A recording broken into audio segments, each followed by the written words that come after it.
बाबा जी और हुजूर जी की प्यारी साध संगत जी, राधा स्वामी जी संगत जी हमारी। आप बाबा जी मुस्कुराते हुए बोले, अगर आपके घर में छिपकली आती है तो इस वीडियो को बड़े ही ध्यान से सुनना। संगत जी, हम आपसे विनती करते हैं कि कोई भी गलत कमेंट ना करें। इसके बाद हम आपको बताएंगे संत कबीर ने गुरु और नारी को पशु क्यों कहा। इसीलिए संगत जी वीडियो में अंत तक बने रहिए। संगत जी, अगर आपके घर में छिपकली आती है तो मेरी यह बात ध्यान से सुन लो। यह सिर्फ एक कीड़ा नहीं है जो दीवार पर रेंग रहा है। यह एक संकेत है, एक संदेश है और कभी कभी तो एक चेतावनी भी। बाबा जी कहते हैं, इस संसार में कोई भी चीज व्यर्थ नहीं होती। हर जीव, हर घटना, हर ध्वनि ईश्वर की योजना का ही हिस्सा होती है। छिपकली जब आपके घर में बार बार दिखाई देती है तो वह यूं ही नहीं आती। कभी वह उस कोने में जाती है जहां घर का वातावरण भारी होता है। कभी वह ठीक उस समय प्रकट होती है जब आप किसी गलत सोच में होते हो। कभी वह आपके कमरे में बार बार आती है जैसे कोई अदृश्य शक्ति आपको देख रही हो। बाबा जी कहते हैं, जब घर की ऊर्जा गड़बड़ हो जाती है, जब विचारों में दूषित तरंगे भर जाती हैं, जब रिश्तों में कटुता और बोलचाल में कड़वाहट आ जाती है, तो सबसे पहले प्रकृति ही हमें संकेत देती है और छिपकली उन्हीं संकेतों में से एक है। कभी कभी वह आपको रोकने आती है जब आप किसी गलत राह पर जा रहे होते हो। कभी कभी वह बताने आती है कि कोई नकारात्मक ऊर्जा घर में प्रवेश कर चुकी है, और कई बार वह बस आपको जागने बुलाने आती है। बाबा जी ने एक बार कहा था, जब मनुष्य अपने भीतर की सफाई करना भूल जाता है तो परमात्मा बाहर से संकेत भेजता है ताकि वह फिर से अपने मन को देखे और शुद्ध करे। अगर छिपकली ठीक आपके सिर के ऊपर वाली दीवार पर है तो यह संकेत हो सकता है कि आपके विचारों में कुछ असंतुलन है। अगर वह बार बार किसी कमरे में ही आ रही है तो उस कमरे की ऊर्जा, वहां होने वाली बातचीत या यादों को ठीक से देखिए। बाबा जी ने कहा, जिस घर में सच्चा नाम लिया जाता है, जहां प्रेम की गूंज होती है, जहां मनुष्यों के दिलों में ईश्वर का भय और भक्ति होती है, वहां छिपकलियां भी रुकना पसंद नहीं करती। इसलिए डरने की नहीं, समझने की जरूरत है। छिपकली से लड़ने की नहीं, अपने भीतर के अंधेरे को देखने की जरूरत है। बाबा जी कहते हैं, अगर तुम्हें बार बार छिपकली दिख रही है तो समझ लो कि परमात्मा तुम्हें कुछ दिखाना चाह रहे हैं। शायद वह तुम्हें अपने जीवन की दिशा पर ध्यान देने को कह रहे हैं। शायद वह तुम्हें याद दिला रहे हैं कि तुम्हारी आत्मा का रास्ता भीतर से शुरू होता है, बाहर से नहीं। तो अब अगली बार जब छिपकली दिखे तो हाथ में झाड़ू लेने से पहले अपने मन को झाड़ू लगाओ। अपने घर को नहीं, अपने विचारों को शुद्ध करो। छोटे छोटे संकेतों को समझना सीखो, क्योंकि बड़े चमत्कार हमेशा शांति की भाषा में आते हैं। और याद रखो, जिस दिन तुम भीतर से साफ हो जाओगे, उस दिन तुम्हारे घर में न छिपकली टिकेगी, न कोई डर, सिर्फ शांति, सिर्फ प्रकाश और सिर्फ परमात्मा। संगत जी, बहुत समय पहले की बात है।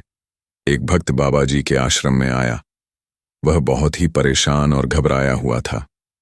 भक्त बोला, बाबा जी, कुछ दिनों से मेरे घर में अजीब घटनाएं हो रही हैं। जब भी मैं ध्यान लगाने बैठता हूं, दीवार पर एक छिपकली आ जाती है और मेरी ओर देखती है। रात को सोते वक्त भी दीवारों पर उसकी सरसराहट सुनाई देती है। बच्चे डर जाते हैं और मेरे भीतर भी एक अजीब सी बेचैनी घर कर गई है। बाबा जी, यह क्या हो रहा है? बाबा जी मुस्कुराए। उन्होंने ध्यान से उस भक्त की बातें सुनी और बोले, बेटा, छिपकली से डरना बंद कर। वह तो उस ईश्वर का दूत है जो तुझे बार बार चेतावनी दे रहा है। भक्त चौंका, दूध? कैसी चेतावनी? बाबा जी बोले, सुन, मैं तुझे एक साखी सुनाता हूं। एक समय की बात है। एक साधक था, नाम था रघुनाथ। वो हर दिन सुबह उठकर भजन करता था, माँ बाप की सेवा करता था और हर किसी से विनम्रता से पेश आता था। लेकिन समय बीतते बीतते उसमें बदलाव आने लगा। उसकी वाणी में क्रोध आ गया। उसके मन में अभिमान आने लगा। मैं तो अब साधक बन गया हूं, मुझे कौन सिखाएगा? धीरे धीरे उसके घर का वातावरण भारी हो गया। वहां पहले जो शांतता थी वह अब टूटने लगी, और उसी समय हर दिन एक छिपकली उसके पूजा के कमरे में आने लगी। रघुनाथ उसे झाड़ू से भगाता, कभी धूप जलाता, कभी मंत्र पढ़ता, पर वो छिपकली फिर आ जाती। आखिर एक दिन वह मेरे पास आया और बोला, बाबा जी, ये छिपकली मेरा पीछा क्यों नहीं छोड़ती? मैंने उसकी आंखों में देखा और कहा, छिपकली नहीं जाएगी जब तक तू अपने भीतर की गंदगी नहीं निकालता। तेरे अहंकार की दुर्गंध को छिपकली ने पहले सूंघ लिया, इसलिए वह तुझे हर दिन तेरी दीवार पर दिखाई देती है ताकि तू अपने भीतर झांके। वह साधक उस दिन से फिर बदल गया। उसने फिर से विनम्रता अपनाई, अपने कर्म सुधारे और अपने मन को हर दिन शुद्ध किया। एक दिन वह ध्यान में बैठा और जैसे ही उसने आंखें खोली, पूजा की दीवार अब पूरी तरह साफ थी। ना कोई छिपकली, ना कोई डर। बाबा जी फिर भक्त की ओर देखकर बोले, तो बेटा, तुझे जो छिपकली दिख रही है वो तेरे घर की सफाई नहीं, तेरे मन की सफाई चाहती है। इसे मार मत, इसका संदेश समझ। कभी कभी परमात्मा बहुत सरल भाषा में बात करता है, लेकिन हम उस संकेत को गंभीरता से नहीं लेते। छिपकली तुझे दिखा रही है कि कुछ बदलने का समय आ गया है। सोच बदल, संगत बदल, या फिर वह बात बदल जो तेरे जीवन की शांति को खा रही है। भक्त की आंखों में आंसू आ गए। उसने बाबा जी के चरणों में गिरकर कहा, अब मैं समझ गया बाबा जी। अब मैं सिर्फ दीवारें नहीं साफ करूंगा, अपने विचार भी रोज साफ करूंगा। बाबा जी ने आशीर्वाद दिया और मुस्कुराकर कहा, जब मन निर्मल होता है तो कोई छिपकली नहीं आती, केवल शांति आती है और उसके साथ आता है परमात्मा। संगत जी, अभी आप वीडियो में बने रहिए। संगत जी, अब हम आपको संत कबीर का वो ज्ञान साझा करने जा रहे हैं जिसमें संत कबीर ने गुरु और नारी को पशु क्यों कहा। संगत जी, गुरु पशु नर, पशु नारी पशु, वेद पशु संसार मानुष सोई जानिए। जाह विवेक विचार सत साहिब सतगुरु कबीर साहिब कहते हैं कि मनुष्य पशु के समान है, नारी पशु के समान है। वेद जो वेद पाठी व्यक्ति है, जिसने वेदों का ज्ञान है, जिसे वह भी पशु है। और यह संसार, यह तो संसार है ही। पशु और गुरु जो है वह भी पशु है। तो लोगों ने कहा कि अरे साहब, ये क्या कह रहे हैं आप? गुरु की इतनी महिमा बताते हैं और आप कहते हैं कि गुरु पशु है। लोग पशु हैं, क्या हम पशु हैं? क्या नारी पशु हैं? यही चीज एक जगह तुलसीदास जी ने भी कही है, जिसका भेद लोग नहीं समझ पाते। ढोल गवार, शद्र पशु नारी सकल ताड़ना के अधिकारी। ताड़ना का मतलब डांट फटकार, कि ढोल गवार व्यक्ति, शूद्र व्यक्ति, पशु नारी, यह सब डांट फटकार के अधिकारी होते हैं। जब तक इन पर डांट फटकार न लगे तब तक यह काम नहीं करते। इस प्रकार जब लोगों ने सुना तो फिर से भड़क गए। तो जो स्त्रियां थी वह भी बोले जी, स्त्रियों को तो मान सम्मान दिया जाता है। यत्र नारेस्तु पूजते रमनते तत्र देवा, कि जहां नारी का सम्मान होता है वहां पर देवताओं का वास होता है। लेकिन ये कह रहे हैं कि यह सब डांट फटकार के अधिकारी हैं। तो इसका मर्म क्या है? पहले मर्म समझिए। पहले मर्म तुलसीदास जी के इस दोहे का कि ढोल जब तक उसे पीटोगे नहीं वह बजेगा नहीं। ठीक है जी। गवार, गवार का मतलब है कि जो व्यक्ति अनपढ़ है, जिसे किसी चीज का पता नहीं है। अब जिसे पता नहीं है, जरा सोचिए, अगर उसको आप कितना ही भी समझाएं उसको समझ में नहीं आएगा, और जिसे समझ में नहीं आए तो फिर उसका तो डांट फटकार से ही बात बनेगी। इसके बाद है शूद्र। अब शद्र कौन है? शद्र वह व्यक्ति है जिसे ना तो उस ब्रह्म का ज्ञान है, ना ही वह उस ब्रह्म के ज्ञान की तरफ बढ़ता है, और ना ही उसका उस ब्रह्म ज्ञान को जानने में, उस ईश्वर को जानने में उसकी कोई रुचि है। उसे कहते हैं शूद्र। ज्ञान के आधार पर यह सब कुछ बताया गया था, लेकिन लोगों ने इसे वर्ण के हिसाब से बना दिया। इसके बाद कहते हैं पशु, कि पशु जो है, पशु को विवेक नहीं होता, ज्ञान नहीं होता, तो वह भी जब तक उसे डंडा न पड़े उसे पता नहीं रहता कि मुझे किधर चलना है, क्या है। और इसी प्रकार नारी वो नारी जो कि पशु के समान कार्य करती है, जिसका विवेक पशु के समान है। यहां हर एक नारी के बारे में नहीं कहा है, उस नारी के बारे में कहा है जो या तो सिर्फ अपनी मैं में रहती है, उसे जो अपने अहंकार में रहती है, मैं में रहती है, उसे फिर अच्छा बुरा कुछ नहीं दिखाई देता। वह सिर्फ एक पशु के समान एक देह हो जाती है, और जिसका आचरण पशु के समान है कि बस खाया पिया सो गए, उससे ज्यादा उसको कुछ मतलब नहीं है। ना उसे कोई समझ है, ना ज्ञान है, और उसको कितना ही भी समझाओ उसको समझ में नहीं आता। उस नारी के लिए बोला गया है कि उसको डांट फटकार पड़ेगी, वह तभी काम करेगी, तभी उसको समझ में आएगा। आपने बच्चों को अक्सर देखा होगा ना, बच्चे ने टीवी चला रखा है, आप बोलोगे बेटा बेटा बंद करो, वह नहीं करेगा। फिर आप उसको डांटोगे, वह फिर भी नहीं करेगा। और जैसे ही जाकर आप छमाट लगाओगे उसको समझ में आ जाएगा कि टीवी बंद करना है। वह तुरंत बंद कर देगा। क्यों मारना पड़ा? क्योंकि उसका विवेक जो था वह अपने विवेक का इस्तेमाल कर ही नहीं रहा था। वह इस चीज को ध्यान दे ही नहीं रहा था कि जो बताया जा रहा है मैं उसका पालन करूं। तो इसी प्रकार की स्त्रियों के लिए बताया है जो पालन नहीं करती हैं, जिनका विवेक शून्य है, जो पशु के समान कार्य करती हैं, उनके लिए बताया गया है। अब जो साहिब ने यहां पर बताया कि गुरु पशु, नर पशु, नारी पशु, वेद पशु, संसार क्यों कहा, साहिब कहते हैं मानो सोई जानिए, जहां विवेक विचार कि जो व्यक्ति विवेक रखता है और विचार कर कार्य करता है, केवल वही व्यक्ति मनुष्य कहलाने का अधिकारी है। जिसके पास विवेक नहीं है वह मनुष्य कहलाने का अधिकारी नहीं है, वह तो पशु है। इसीलिए साहिब ने कहा कि नर पशु के समान है, नारी जो है वह भी पशु के समान है।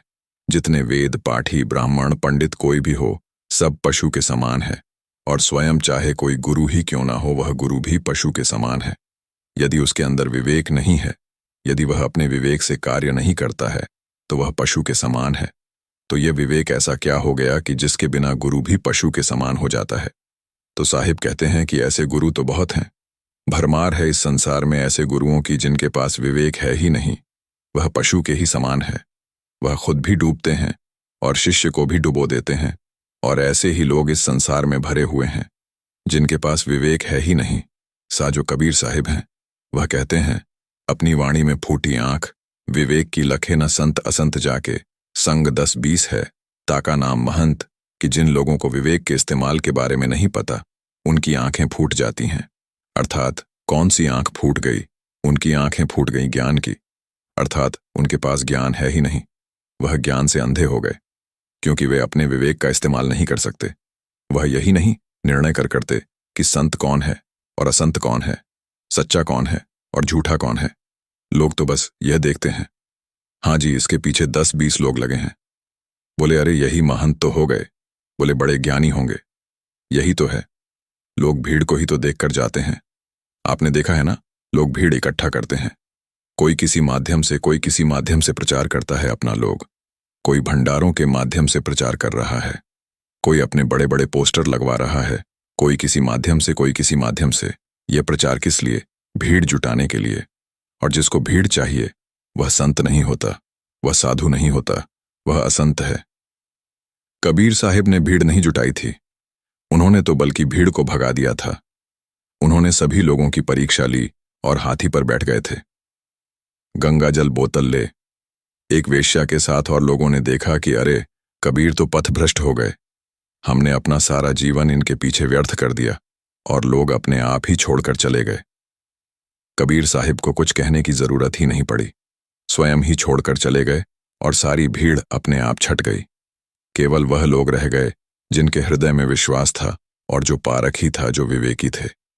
तो इसीलिए ये विवेक बड़े काम की चीज है। इस विवेक के बिना कितनी भी बंदगी कर लो, इस विवेक के बिना बंदगी तो पार नहीं होगे। लेकिन अगर विवेक भी नहीं है तो कितनी बंदगी कर लो फिर पार नहीं होते, कुछ भी कर लो। साहिब कहते हैं साधु मेरे सब बड़े अपनी ठोर शब्द, विवेकी पार की 100 माठे के मोर की। जो भी साधु हैं, जितने भी साधु महात्मा व्यक्ति हैं, बोले सब बड़े हैं। बड़े अर्थात कि वह सब माननीय हैं, सम्माननीय है। सब अपनी अपनी जगह पर मैं उनका सम्मान करता हूं। लेकिन जो व्यक्ति शब्द विवेकी है और जो पारखी है, उस शब्द की पहचान जिसे है, भले वह तो सबका सिर मोर है, वह सबसे ऊपर है। तो इसीलिए साहब हमेशा विवेक को महत्व देते हैं। यह विवेक जो 5वां तत्व है आपका, अग्नि, पृथ्वी, जल, आकाश, वायु, इसमें जो आकाश तत्व है, यह आकाश तत्व की प्रधानता केवल और केवल मनुष्य में ही है। और इसी के कारण है आपके अंदर विवेक, बाकी किसी पशु में नहीं। किसी भी योनि में आकाश तत्व की प्रधानता नहीं है। और इसी से जागृत होता है विवेक, जो आपको बताता है कि सही क्या है और गलत क्या है। आपके अंदर में आती है ना, एक इंस्टिंक्ट आती है, एक भावना जागृत होती है। बहुत समय पहले एक छोटे से गांव में राधा नाम की एक भक्ति भाव से भरी लड़की रहती थी। हर सुबह वह उठकर अपने घर के छोटे से मंदिर में दिया जलाती, फूल चढ़ाती और बड़े प्रेम से स्वामी जी का नाम जप करती। एक दिन जब वह पूजा कर रही थी, अचानक दीवार से एक छिपकली निकल आई और उसके पास आकर ठहर गई। राधा घबरा गई। मन ही मन बोली, हे स्वामी जी, मैं तो आपकी पूजा कर रही हूं, फिर यह छिपकली क्यों आई? क्या यह कोई अपशकुन है? उसके मन में डर बैठ गया। वह पूजा अधूरी छोड़ने ही वाली थी कि तभी उसे अपनी दादी की बात याद आई। बेटी, इस संसार में हर प्राणी भगवान की बनाई हुई रचना है। छिपकली भी जीव है, उसकी भी आत्मा है। जब तुम पूजा कर रही हो और वह पास आती है, तो मान लेना कि वह भी उस नाम सुमिरन की शक्ति से आकर्षित होकर आई है। राधा ने दादी की शिक्षा याद करके अपने मन का भय त्याग दिया। उसने दिए की लौ की ओर देखकर प्रार्थना की, स्वामी जी, मुझे शक्ति दो कि मैं हर जीव में आपकी झलक देख सकूं। तभी एक अद्भुत बात हुई। छिपकली शांत होकर मंदिर की दीवार पर बैठ गई, जैसे ध्यान लगा रही हो। राधा के मन में आनंद भर गया। उसने समझ लिया कि पूजा करते समय जो भी परिस्थिति आए, उसे डर कर नहीं, बल्कि प्रेम और विश्वास से देखना चाहिए। उस दिन के बाद राधा जब भी पूजा करती, छिपकली फिर कभी कभी आ जाती। अब राधा उसे भगाती नहीं, बल्कि मुस्कुराकर सोचती, शायद यह भी मेरे साथ प्रभु का नाम सुनने आई है। सीख: जब आप पूजा करते हैं और छिपकली या कोई अन्य प्राणी आ जाता है, तो डरने या पूजा छोड़ने की जरूरत नहीं है। उसे भगवान की बनाई हुई रचना समझकर मन शांत रखें। यही विश्वास पूजा को और भी गहरा बना देता है। क्या आप चाहेंगे कि मैं इस कहानी को और भी लंबी आध्यात्मिक कथा के रूप में लिख दूं, जैसे पुरानी धार्मिक कथा?